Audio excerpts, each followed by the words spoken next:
Greetings everyone, my name is Gigi and this is Let's Build, wherein I build a LEGO set timed to different media and talk about the facts concerning the topic of the build. Today's build is the LEGO Disney Wall-E and EVE versus Disney Pixar WALL-E video game for the Nintendo DS. All footage I am using is for science, educational, and research purposes. My content is transformative and protected under fair use. All footage is time-lapse with commentary. I apologize in advance for pronouncing any names or places incorrectly. Spoilers ahead for WALL-E film and game. You have been warned. If you want to help me get the attention of LEGO, please give me a like and subscribe. With Valentine's Day right around the corner, I thought who better than to be this year's representation than the power couple of WALL-E and EVE. Specifications of the LEGO set.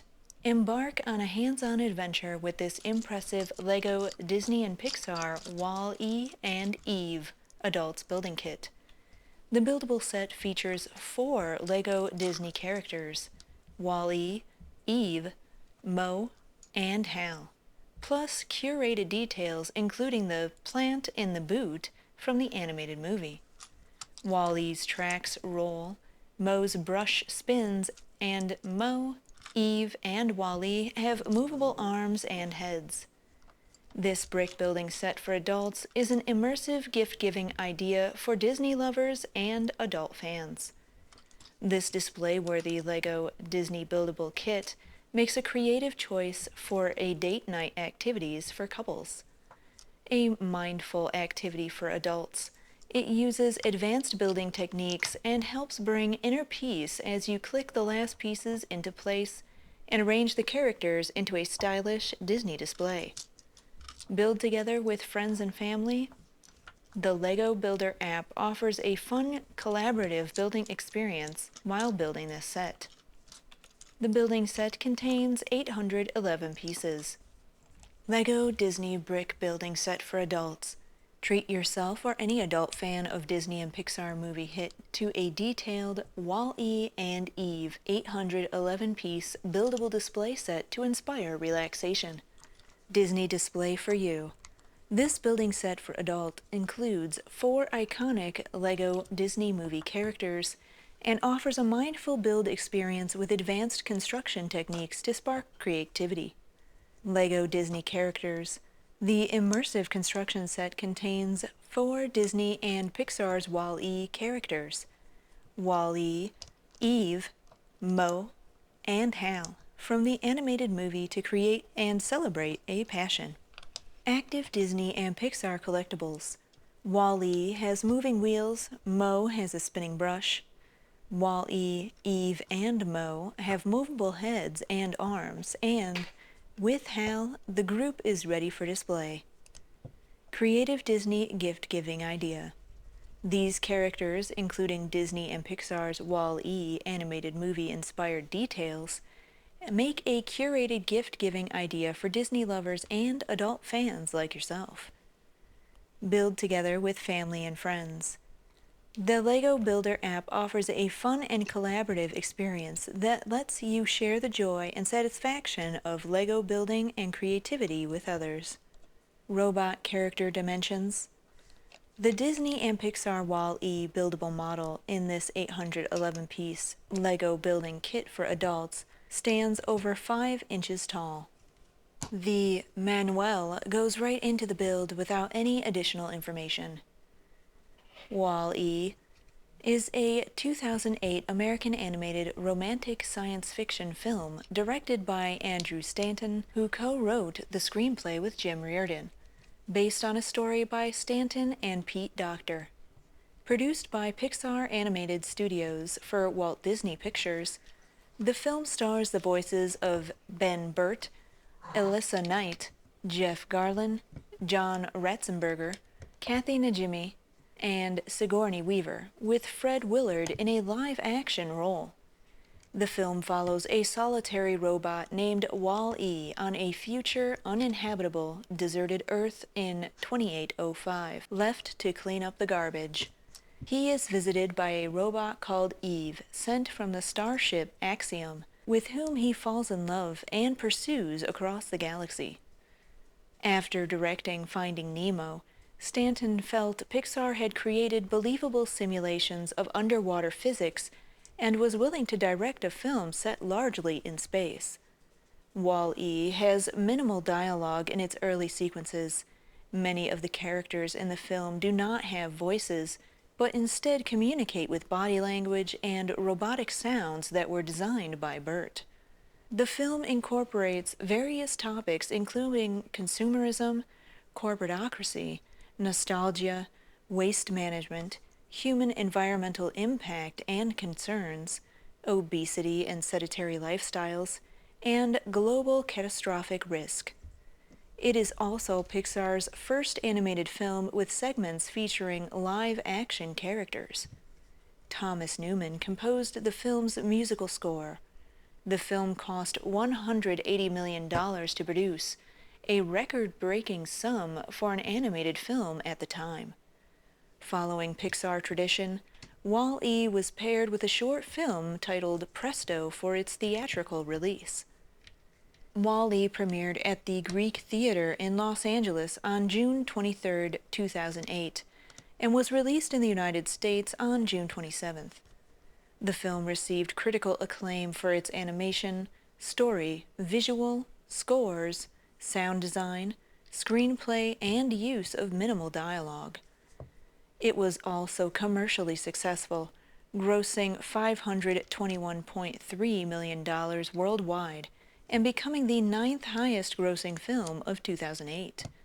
It won the 2008 Golden Globe Award for Best Animated Feature Film, the 2009 Hugo Award for Best Long-Form Dramatic Presentation, the final Nebula Award for Best Script, the Saturn Award for Best Animated Film, and the Academy Award for Best Animated Feature, with 5 additional Oscar nominations. The film was widely named by critics and organizations, including the National Board of Review and American Film Institute, as one of the best films of 2008, and is considered among the greatest animated films ever made. In 2021, WALL-E became the second Pixar film, after Toy Story, as well as the second animated film in the 21st century after Shrek, to be selected for preservation in the United States National Film Registry by the Library of Congress, as being culturally, historically, and aesthetically significant. In September of 2022, at the request of Stanton, Disney licensed WALL-E to the Criterion Collection, which re-released the film as a special edition 4K Blu-ray Standard Blu-ray Combo Pack on November 22, 2022, marking the first Pixar film to ever receive such an honor. Plot: in the 29th century, Earth is an inhospitable, garbage-strewn wasteland due to an ecocide caused by rampant consumerism, corporate greed, and environmental neglect. Humanity was evacuated to space by the megacorporation By and Large on giant spaceships 700 years earlier, leaving trash-compacted WALL-E units to clean up after the planet. All but one of the robots have stopped functioning. The last remaining active WALL-E has developed a personality. WALL-E remains active by salvaging parts from inactive robots, with his pet cockroach Hal as his only companion. One day, WALL-E's routine of compressing trash and collecting interesting objects is broken by the arrival of a sleek, futuristic robot called Eve, who scans the planet for sustainable life. WALL-E is smitten by her, and the two begin to connect until Eve goes into standby mode when WALL-E shows her the most recent find, a living seedling. Eve is collected by a large unmanned rocket, with WALL-E clinging to it. It returns to its mothership, the starliner Axiom. In the centuries since Axiom left Earth, its passengers have degenerated into helpless obesity due to microgravity and laziness, with robots catering to their every whim. Captain B. McCree sits back while his robotic AI autopilot Helm, nicknamed Otto, pilots the ship. McCree is unprepared for the positive probe response, but discovers that placing the plant in the ship's hollow detector will trigger a hyperjump back to Earth so that humanity can begin recolonization. When McCree inspects Eve's storage compartment, the plant is missing, and Eve blames WALL-E for this disappearance. Eve is deemed faulty and taken to diagnostics. WALL-E intervenes and inadvertently releases the other faulty bots, causing him and Eve to be designated rogue robots. Eve tries sending WALL-E home in an escape pod, but the two witness McCree's first mate robot, Go-4, stowing the plant in a pod set to self-destruct. WALL-E enters the pod to retrieve the plant just as it launches, and he and the plant survive the pod's destruction. Eve catches up to him and they reconcile, dancing in space around the axiom. Eve brings the plant to McCree, who watches her recordings of Earth, concluding that they must save it. Otto reveals his secret no-return directive, A-113, from the ship's first captain, which orders them not to return to Earth on account of its toxicity levels. When McCree tries overriding the directive, Otto electrocutes WALL-E, throws him and Eve down a garbage chute, and confines McCree to his quarters. Eve and WALL-E are nearly ejected into space with the Axiom's garbage, but a cleaning bot named Mo inadvertently jams the airlock and rescues them. McCree escapes by tricking Otto with an image of the plant and fights for control of the Axiom, while humans and robots work to secure the real plant. Otto crushes WALL-E while using the hollow detector, but McCree rises from his chair, activates the manual override, and deactivates Otto. Eve inserts the plant into the hollow detector, initiating the hyperjump back to Earth. Arriving on Earth, Eve repairs WALL-E, but his memory and personality have been erased. Heartbroken, Eve gives WALL-E a kiss, which releases a static electricity shock, restoring him. Eve and WALL-E reunite as the Axiom inhabitants take their first steps on the Earth. During the credits, humans and robots work to restore the ravaged planet, and the plant grows into a tree which WALL-E and Eve admire together. Cast, voice cast. Ben Burt as WALL-E, the Waste Allocation Loader Lifter, Earth Class. A compactor robot who has achieved sentience and is the only one still functioning on the Earth. He is a small mobile compactor box accompanied by his cockroach friend Hal. He collects trinkets from the garbage and displays them at his home, where he watches a video cassette of the 20th Century Fox's Hello Dolly, mimicking the dance sequences. Bert also voices Mo, Microbe Obliterator, a cleaning robot.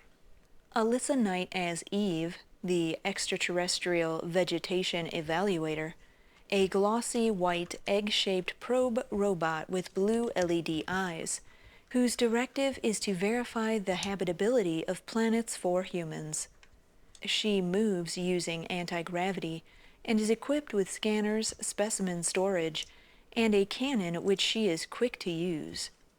Jeff Garlin is Captain B. McCree, the captain of the Axiom. While McCree's name is never spoken, it does appear on a portrait of him in his quarters. He is only ever referred to as the captain.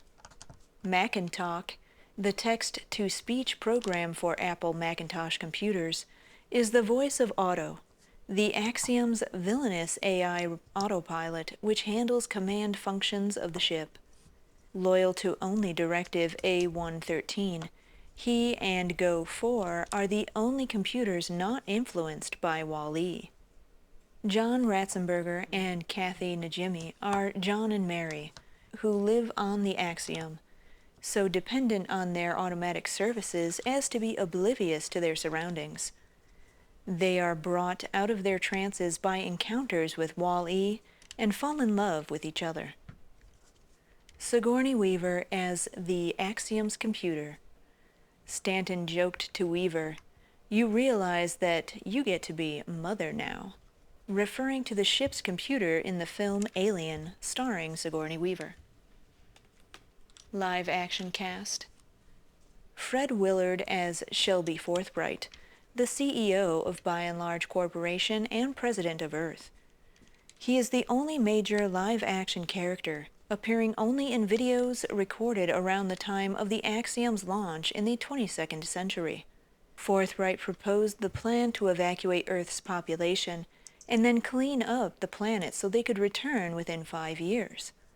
Discovering that Earth had become too toxic to support life, the cleanup and recolonization were abandoned. Forthright issued Directive A-113, preventing anyone from returning to Earth. As of 2026, Forthright is the only live-action character with a speaking role in any Pixar film. Michael Crawford and Marianne McAndrew appear in an archival recording performing "It Only Takes a Moment" from Hello Dolly. Production, writing. As depicted in the teaser trailer, Andrew Stanton conceived Wall-E during lunch with fellow writers John Lasseter, Pete Docter, and Joe Ranft in 1994. Toy Story was near completion, and the writers brainstormed ideas for their next projects: A Bug's Life, Monsters, Inc., and Finding Nemo, at this lunch. Stanton asked, "What if mankind had to leave Earth and somebody forgot to turn off the last robot?" Having struggled for many years with making the characters in Toy Story appealing, Stanton found his simple Robinson Crusoe-esque idea of a lonely robot on a deserted planet strong. Stanton made Wall-E a waste collector as the idea was instantly understandable, and because it was a low-status menial job that made him sympathetic. Stanton also liked the imagery of stacked cubes of garbage. He did not find the idea dark because having a planet covered in garbage was for him a childish imagining of a disaster. Stanton and Docter developed the film under the title Trash Planet for 2 months in 1995, but they did not know how to develop the story, and Docter chose to direct Monsters, Inc. instead. Stanton came up with the idea of Wall-E finding a plant because his life as the sole inhabitant on a deserted world reminded Stanton of a plant growing among the pavement. Before they turned their attention to other projects, Stanton and Lasseter thought about having Wall-E fall in love, as it was the necessary progression away from loneliness. Stanton started writing Wall-E again in 2002 while completing Finding Nemo. Stanton formatted his script in a manner reminiscent of Dan O'Bannon's Alien. O'Bannon wrote his script in a manner Stanton found reminding him of haiku, where visual descriptions were done in continuous lines of a few words. Stanton wrote his robot dialogue conventionally, but placed them in brackets. In late 2003, Stanton and a few others created a story reel of the first 20 minutes of the film. Lasseter and Steve Jobs were impressed and officially began development. Though Jobs stated he did not like the title, originally spelled W-A-L-E. While the first act of Wall-E fell out of the sky for Stanton, he had originally wanted aliens to plant Eve to explore Earth, and the rest of the film was different. When Wall-E comes to the Axiom, he incites a Spartacus-style rebellion by the robots against the remnants of the human race, which were cruel alien gels, completely devolved, gelatinous, boneless, legless, see-through green creatures that resembled Jell-O. James Hicks, a physiologist, mentioned to Stanton the concept of atrophy and the effects of prolonged weightlessness would have on humans living in space for an inordinately extended period of time. Therefore, this was the inspiration of the humans degenerating into the Therefore, this was the inspiration of the humans degenerating into the alien gels, and their ancestry would have been revealed in a Planet of the Apes-style ending. The gels also spoke a made-up, gibberish language, but Stanton scrapped this idea because he thought it would be too complicated for the audience to understand, and they would easily be driven off from the storyline.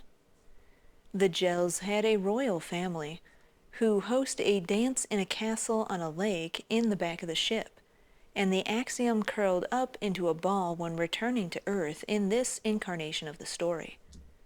Stanton decided this was too bizarre and unengaging, and conceived of humanity as big babies.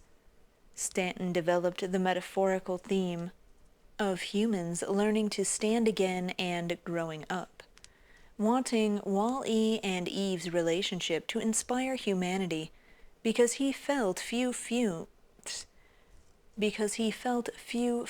explore how utopian societies come to exist. The process of depicting the descendants of humanity as the way they appear in the movie was slow.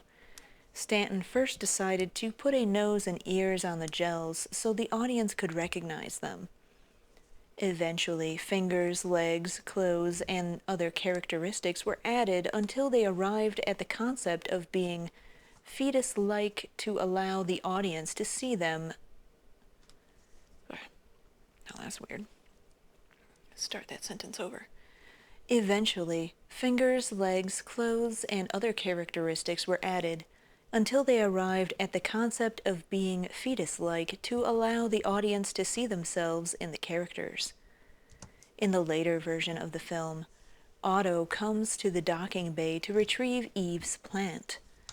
The film would have its first cutaway to the captain, but Stanton moved that as he found it too early to begin moving away from Wall-E's point of view. As an homage to Get Smart, Otto takes the plant and goes into the bowels of the ship, into a room resembling a brain, where he watches videos of By and Large's scheme to clean up the Earth falling apart through the years. Stanton removed this to keep some of the mystery as to why the plant is taken from Eve. The captain appears to be unintelligent, but Stanton wanted him to be just unchallenged. Otherwise, he would not have been sympathetic. One example of how unintelligent the captain was depicted initially is that he was seen to wear his hat upside down, only to fix it before he challenges Otto. In the finished film, he merely wears it casually atop his head, tightening it when he really takes command of the axiom. Stanton also moved the moment where Wall-E reveals his plant, which he had snatched from the self-destructing escape pod, from producing it from a closet to immediately after his escape, as it made Eve happier and gave them stronger motivation to dance around the ship. Originally, Eve would have been electrocuted by Otto, and then be quickly saved from ejection at the hands of the Waste Allocation Load Lifter Axiom class, or Wall-A robots, by Wall-E. He would have then revived her by placing her power unit with a cigarette lighter that he brought from Earth. Stanton reversed this following a 2007 testing screening.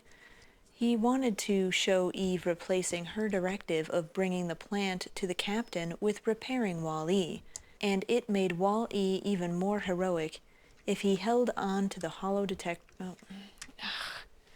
This sentence is forever. I'm messing it up. Okay. Let me start that over.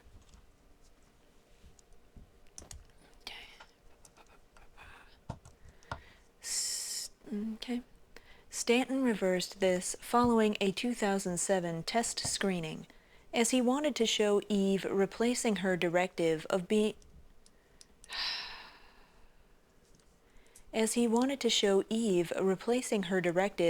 bringing the plant to the captain with repairing Wall-E, and it made Wall-E even more heroic if he held the holo detector open despite being badly hurt.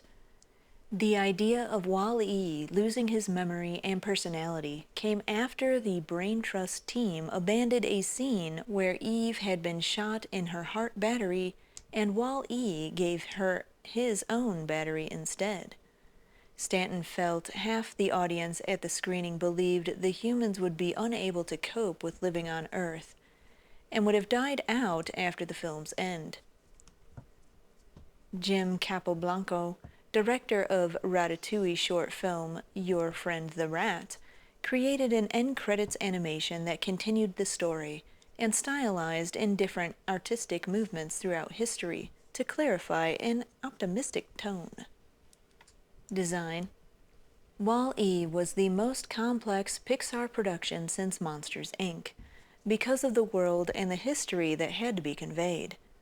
Whereas most Pixar films have up to 75,000 storyboards, Wall-E required 125,000. Production designer Ralph Eggleston wanted the lighting of the first act on Earth to be romantic, and that of the second act on the Axiom to be cold and sterile.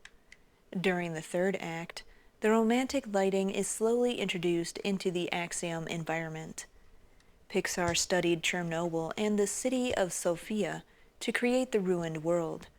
Art director Anthony Christoph was from Bulgaria and recalled Sofia used to have problems storing its garbage. Eggleston bleached out the whites on the Earth to make Wall-E feel vulnerable. The overexposed light makes the location feel more vast. Because of this haziness, the cubes making up the towers of garbage had to be large, otherwise they would have lost shape. In turn, this helped save rendering time. The dull tans of Earth subtly became soft pinks and blues when Eve arrives. When Wall-E shows Eve his collected items, all the lights he has collected light up to give an inviting atmosphere, like a Christmas tree. Eggleston tried to avoid the colors yellow and green, so Wall-E, who was made of yellow to emulate a tractor, would not blend into the deserted Earth, and to make the plant more prominent. Stanton also wanted the lighting to look realistic and evoke the science fiction films of his youth. He thought that Pixar captured the physics of being underwater with Finding Nemo, and so for Wall-E, he wanted to push that for air. While re-watching some of his favorite science fiction films, he realized that Pixar's other movies had lacked the look of 70mm film and its barrel distortion, lens flare, and racking focus. Producer Jim Morris invited Roger Deakins and Dennis Muren to advise on lighting and atmosphere. Muren spent several months with Pixar, while Deakins hosted one talk and was requested to stay on for another 2 weeks. Stanton said Muren's experience came from integrating computer animation into live-action settings, while Deakin helped them to understand not to overly complicate their camera work and lighting.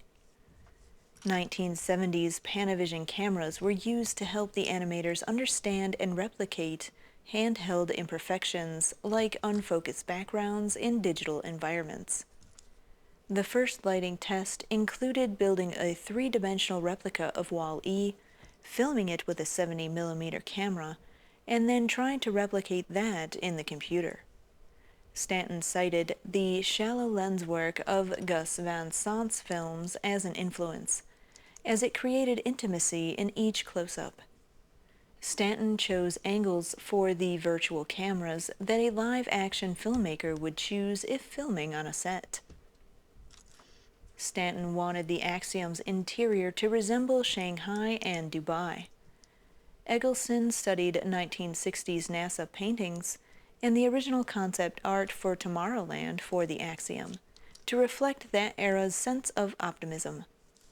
Stanton remarked, "We are all probably very similar in our backgrounds here at Pixar, in that we all miss the Tomorrowland that was promised to us from the heyday of Disneyland, and wanted a jetpack feel."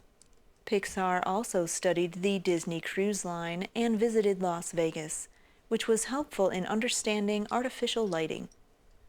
Eggleston based this Axiom designs on the futuristic architecture of Santiago Calatrava. Eggleston divided the inside of the ship into 3 sections. The rear's economy class had a basic gray concrete texture with graphics keeping to the red, blue, and white of the B&L logo. The coach class with living and shopping spaces had S shapes, as people are always looking for what's around the corner. Stanton intended to have many colorful signs, but he realized this would overwhelm the audience and went with Eggleston's original idea of a small number of larger signs. The premier class is a large zen-like spa with colors limited to turquoise, cream, and tan, and leads on to the captain's warm, carpeted, and wooded quarters and dark, sleek bridge. In keeping with the artificial Axiom, camera movements were modeled after those of the Steadicam. The use of live action was a stepping stone for Pixar, as Stanton was planning to make John Carter of Mars his next project. Storyboarder Derek Thompson noted introducing live action meant that they would make the rest of the film look even more realistic. Eggleston added that if the historical humans had been animated and slightly caricaturized, the audience would then have not been able to recognize how serious their de-evolution was. Stanton cast Fred Willard as the historical by-and-large CEO, because he's the most friendly and insincere car salesman I could think of. The CEO says, "Stay the course," which Stanton used because he thought it was a funny and a natural thing to say at the time. Industrial Light and Magic did the visual effects for these shots. Animation. WALL-E went undeveloped during the 1990s, partly because Stanton and Pixar were not confident enough yet to have a feature-length film with a main character that behaved like Luxo Jr., the Pixar lamp, or R2-D2. Stanton explained that there are 2 types of robots in cinema: humans with metal skin, like the Tin Man, or machines with function, like Luxo and R2. He found the latter idea powerful, because it allowed the audience to project personalities onto the characters, as they do with babies and pets. You're compelled. You almost can't stop yourself from finishing the sentence. "Oh, I think it likes me. I think it's hungry. I think it wants to go for a walk." He added, "We wanted the audience to believe that they are witnessing a machine that has come to life." The animators visited recycling stations to study machinery, and also met robot designers, visited NASA's Jet Propulsion Laboratory to study robots, watched a recording of the Mars rover, and borrowed a bomb-detecting robot from the San Francisco Police Department. Simplicity was preferred in their performances, as giving them too many movements would make them feel human. Stanton wanted WALL-E to be a box and Eve to be like an egg. WALL-E's eyes were inspired by a pair of binoculars Stanton was given while watching the Oakland Athletics play against the Boston Red Sox. He missed the entire inning because he was so distracted by them. The director was reminded of Buster Keaton and decided the robot would not need a nose or a mouth. Stanton added a zoom lens to make WALL-E more sympathetic. Ralph Eggleston noted this feature gave the animators more to work with and gave the robot a childlike quality. Pixar's studies of trash compactors during their visits to recycling stations inspired his body. His tank treads were inspired by a wheelchair someone had developed that used treads instead of wheels. The animators wanted him to have elbows, but realized this was unrealistic because he was only designed to pull garbage into his body. His arms also looked flimsy when they did a test of him waving. Animation director Angus MacLane suggested they attach arms to a track on the sides of his body to move them around, based on the inkjet printers his father designed. This arm design contributed to creating the character's posture, so if they wanted him to be nervous, they would lower them. Stanton was unaware of the similarities between WALL-E and Johnny 5 from Short Circuit until others pointed it out to him. Stanton wanted Eve to be at the higher end of technology and asked iPod designer Jonathan Ive to inspect her design. He was very impressed. Her eyes were modeled on light bright toys, but Pixar chose not to make them overly expressive, as it would be too easy to have her eyes turn into hearts to express love or something similar. Her limited design meant the animators had to treat her like a drawing, relying on posing her body to express emotion. They also found her similar to a manatee or narwhal because her floating body resembled an underwater creature. Otto was a conscious homage to HAL 9000 from 2001: A Space Odyssey, and the usage of the Blue Danube when Captain McCrea observes his daily tasks, also sprach Zarathustra for the showdown between Captain McCrea and Otto furthers that. The manner in which he hangs from a wall or ceiling gives him a threatening feel, like a spider. Originally, Otto was designed entirely differently, resembling Eve, but masculine and authoritative, and Secure T was also a more aggressive patrol steward robot. The majority of the robot cast were formed with the Build a Bot program, where different heads, arms, and treads were combined in over 100 variations. The humans were modeled on sea lions due to their blubbery bodies, as well as babies. The filmmakers noticed baby fat is a lot tighter than adult fat and copied that texture for the film's humans.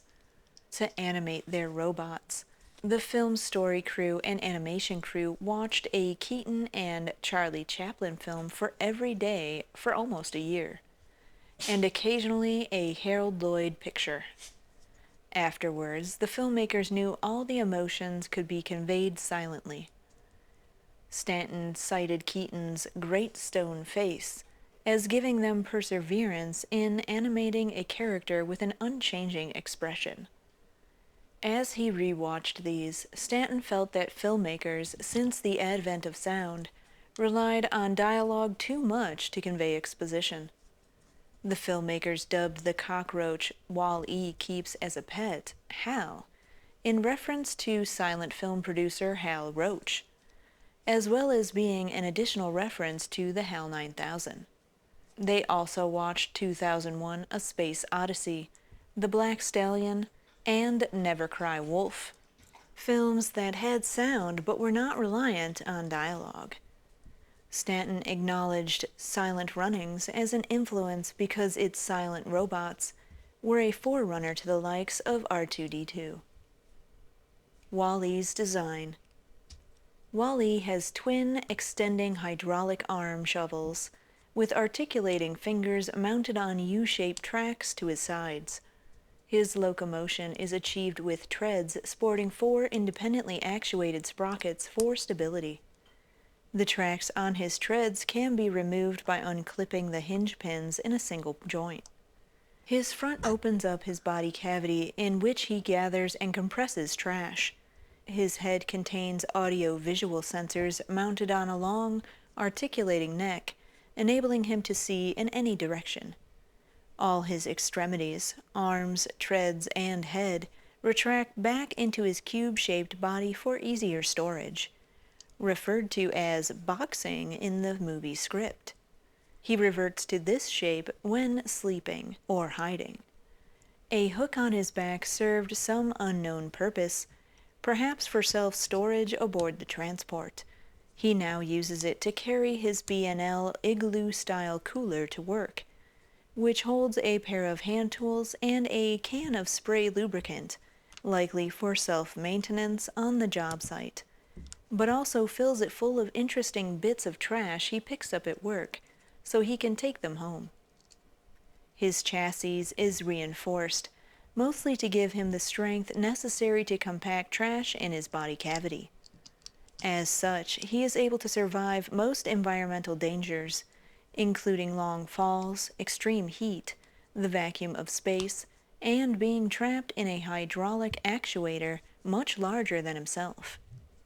While it is clear that Wall-E could have been made with more sophisticated technology, such as LED eyes of EVE and several other kinds of robots aboard the Axiom, the design choices made for Wall-E favor durability and, most importantly, the easy replacement of parts. This allowed Wall-E to keep himself fully functional over his 7 centuries of service. His main coloring is the same shade of yellow that is used for construction vehicles. Regeneration unit. He has a solar-powered regeneration unit in his power source. Super high-efficiency solar panels unfold from the top of his chest and recharge the batteries contained adjacent to his control system. These batteries are capable of powering him for upwards of a day's hard work. A readout on his chest gives his current charge level and beeps an alarm when his power level has drained dangerously low. The panels can be removed to expose auxiliary battery leads that can be used to jumpstart Wall-E, or for him to jumpstart some other electronic mechanism. All of Wall-E's controlled electronics are contained within the cavity in the front of his chest. All of his systems are controlled through a central motherboard. Wall-E's eyes have camera lenses, indicating that visual recognition is his primary means of navigation. They can magnify and resolve images at distance. Even independently if necessary. In addition to visual, he appears to have audio and some rudimentary tactile sense, given that he can detect things that his hands or treads touch. He also contains an alert system, warning him when dust storms are approaching on Earth's surface. Speakers mounted on his chest allow him to communicate audibly. He possesses a recorder with external controls: stop, record, play, which he uses to record songs from Hello Dolly. What function it originally served is unknown, perhaps to play and record by and large jingles and slogans to humans before they left the Earth. 2 powerful hydraulic presses on his back operate his compactor function, compressing trash in his body cavity into neat cubes that can be easily stacked and carted away. His strong, dexterous arms enable him to create stacks of trash blocks hundreds of feet high with incredible precision. Between his eyes is a high-power laser, which he typically uses to cut large pieces of trash to manageable pieces. He has a fine degree of control over the device, as he is able to use it to carefully engrave his and Eve's names on a metal trash can. Personality. Because Wall-E has been alone for 700 years, he has developed a glitch, sentience, and a personality. He has become very curious, and he keeps anything interesting he can find. Even though he still obediently follows his directive, Wall-E can get distracted, collecting the trash rather than compacting it. His most prized possession, Hello Dolly, teaches him how to hold hands, which he considers the way to say I love you. He has become very lonely, having nobody but Hal as his company, and is beginning to wonder whether there is more to life than his directive. So when he meets Eve, he quickly falls in love with her. Wall-E is very protective of Eve. When she shuts down after getting the plant, Wall-E places her on top of his transport, thinking she is charged by solar energy just as he is, and protects her from the weather, waiting for her to recharge. At the repair center, he mistakes the equipment there as trying to torture her and rushes to her aid. When Eve was frustrated and discomforted by his interventions, he is quickly remorseful about it. He also knows when to back out in dangerous situations and let Eve handle it, but still insists on following and helping her complete her directive. When he first learns about love, he is fascinated and wants to find someone he loves for himself. When around Eve, he attempts to demonstrate his love for her in the best way he can, even though she didn't reciprocate her feelings at first.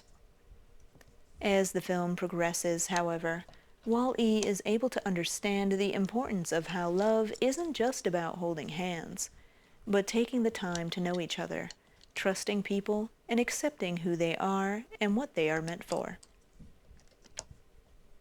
Eve, the extraterrestrial vegetation evaluator. She is an advanced probe droid, numbered 01 by Otto from the Axiom. Eve is one of several bots who are sent to Earth on scanning missions. An advanced model equipped with a quasar ion cannon and capable of flight and high speeds, she is determined to complete her task and initially fails to notice her would-be robot Romeo, Wall-E. The two robots subsequently bond, however, and the more she sees how much Wall-E cares for her, the more she falls for him, eventually making it her top priority to protect him. Personality. Eve can be trigger-happy and destructive, as seen at the early scene of the movie in which she was not hesitant to draw her powerful plasma gun and blow away anything that irked her. But in the later part of the movie, she mellows out to a degree and shows that she can be quite shy and kind. Her personality was drawn out by her boyfriend, Wall-E. When first the two met, Eve didn't pay that much attention to him, but she found his activities, friendly demeanor, and collectibles intriguing, which eventually led her to ask his directive and name. In return, Eve told him her name and laughed at the way he pronounced it. Eve can be very stern and protective of Wall-E at times, as when she later found out he had boarded the Axiom alongside her. Eve wasn't happy since not only did she think that he would cause trouble, but that something bad would happen to him. When it seemed Wall-E and the plant had been blown up in the escape pod when it self-destructed, Eve was initially distraught, but then became relieved and very happy finding out he survived. She also screamed in horror when Otto overpowered and electrocuted him, whilst fighting for the plant he saved. But at times, when believing or seeing Wall-E in danger, Eve has been there to rescue him or put him before her priorities. She helped him escape the stewards when they were identified as rogue robots. When trapped in the garbage airlock, Eve risked her own will to save him from being sucked into space. Once completing her mission, she rushed him back to his truck and quickly repairs and restores him. Eve can show signs of embarrassment, something she seems to dislike. Notably, when the plant was missing and Captain B. McRae thought she was defective, Eve was saddened and became upset at Wall-E, since she thought he had something to do with the plant's disappearance. This was also shown earlier in the film when she accidentally broke Wall-E's mixer, as she pretended as if nothing had happened when Wall-E came back. She can also be very empathetic to others, including Wall-E himself. When seeing how much he did to protect her, she deeply regrets her initial behavior toward him and risks her life to help him. Like almost all robots in the film, Eve is very smart. A hilarious example of this is when WALL-E presented her an unsolved Rubik's Cube. After he turned away for a few seconds to retrieve a tape, Eve had already matched up all the tiles, much to WALL-E's amusement. Technology capabilities. Eve has all necessary parts of a probe droid. She has an ergonomic, suitable shape, scanner, an engine that enables rapid airborne movement and modular fingers. Eve is also armed with a plasma cannon in her right arm, possibly for utility and/or defense. Mo, Microbe Obliterator, is a robot aboard the Axiom programmed to clean items deemed contaminated. Mo is obsessed with keeping things exempt from foreign contaminants, and can do anything to complete this task. An example and running gag is when WALL-E teasingly wipes the dirt off of one of his treads and covers Mo's face with it. He screams and frantically tries to clean his own face. He travels around on a single roller, equipped with cleaning tools. Basic parts: cylinder brush, white body, yellow eyes on a black LED screen, retractable red siren, blue plastic brush cover, roller ball for movement, translucent light blue backpack, extendable black parts, microbe dirt scanner known as Mo Vision. Hal. He is WALL-E's pet cockroach and only friend and companion before Eve's arrival to Earth. Hal is extremely resistant, as he manages not only to survive the devastated near-lifeless Earth, but also getting stepped on by WALL-E and shot by Eve without suffering harm. Hal likes eating creamies as his food. He stays on Earth while WALL-E leaves the planet because WALL-E orders him to do so. After the Axiom landed on Earth, Hal quickly approached the broken WALL-E and Eve and returned to WALL-E's transport vehicle. WALL-E is a platform video game developed by 3 studios: Heavy Iron Studios, Asobo Studios, and Hilexi, all responsible for different platforms and all published by THQ. The games are based on a slightly earlier version of the 2008 film of the same name, so some of the key scenes do not match up with the film's release. The game received mixed reviews. However, the version of the game developed by Asobo Studios was received more positively. Mark Volcano was the senior animation director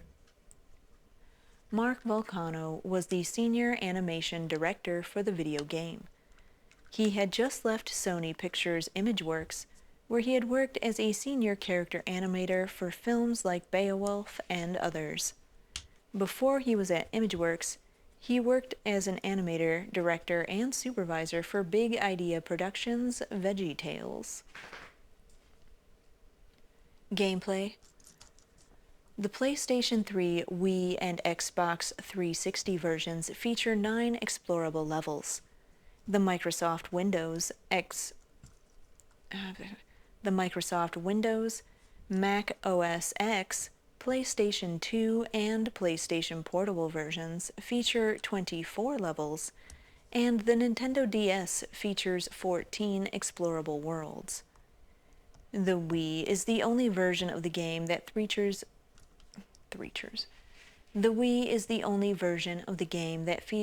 3 head-to-head multiplayer modes, while the Nintendo DS version features co-op modes playable as WALL-E or Eve. As the player plays through the levels of the Nintendo DS version, they unlock clips from the movie viewable at any time. The Microsoft Windows, Mac OS X, PlayStation 2, and PSP versions allow the player to use music to summon reject bots throughout the game. The story mode is based on an earlier version of the film, with some creative liberties also taken, as the characters' roles are different from the movie. Go 4 survives and tries to steal the plant when the axiom lands on the Earth.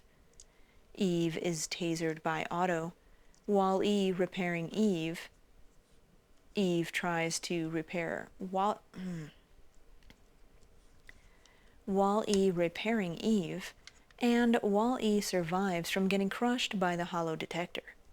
The reversal of Eve and WALL-E being damaged was actually intended to occur in the movie, but was later changed. The video game closely follows the same plot of the film otherwise. Levels for the DS version. Workday, played as WALL-E. This is the tutorial level, how you move around, various button controls, and others. The Stranger. Eve is introduced, and you continue to stroll around the Earth, with more switches, puzzles, and others. Taking Flight. This is the first time playing as Eve. You would fly in a one-point perspective course while avoiding some obstacles in your wake. Eve Pursuit, played with WALL-E. Surprise Departure. More puzzle levels. Welcome aboard WALL-E. You are finally on the Axiom. You would have to deal with tiny white robots that strongly resemble Mo, but heavily derive from their sounds from VAC M. In the last section of this level, there are several laser stewards. Pod Disaster. Rescue WALL-E, played as Eve. Trash Chute, played as Eve. 100% Unsanitary, played as WALL-E. You are now in the garbage airlock area. You would have to get yourself out of a maze-like habitat along with a laser and a beam steward who have static screens and mutated bodies.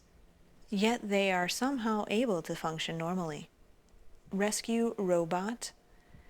You would need to rescue 3 robots in order to help you get safely to Earth. That is Han S, PRT, and VN Go, in that order, all while encountering many stewards and rebellious Mo robots. Hollow Detector Dash, played as Eve. To the Hollow Detector, played as WALL-E again. This is the final WALL-E level. Get to the hollow detector safely while dealing with lots of angered electronic stewards. Last level, Full Throttle, played as Eve. I chose this LEGO set to represent Valentine's Day for a variety of reasons. The set comes with both robots to build, and they become a power couple, and the film has a strong message of working together for a better future. Not to mention that I have loved the film ever since I saw it in the theater. The WALL-E game for the DS plays a bit differently than the PS2 and PS3 versions, relying more on being a puzzle platform game with shorter levels. I ended up playing the game for an hour longer than I needed to because I was caught up trying to get to the next cutscene. Total build time, 1 hour, 48 minutes, 28 seconds, which means you could watch all of WALL-E at 97 minutes, the accompanying short Presto at 5 minutes, and 6 minutes of the short Burn E. Let me know what you think in the comment section below. Remember to like, subscribe, share, ring that bell, all the things for the YouTubes. Thank you.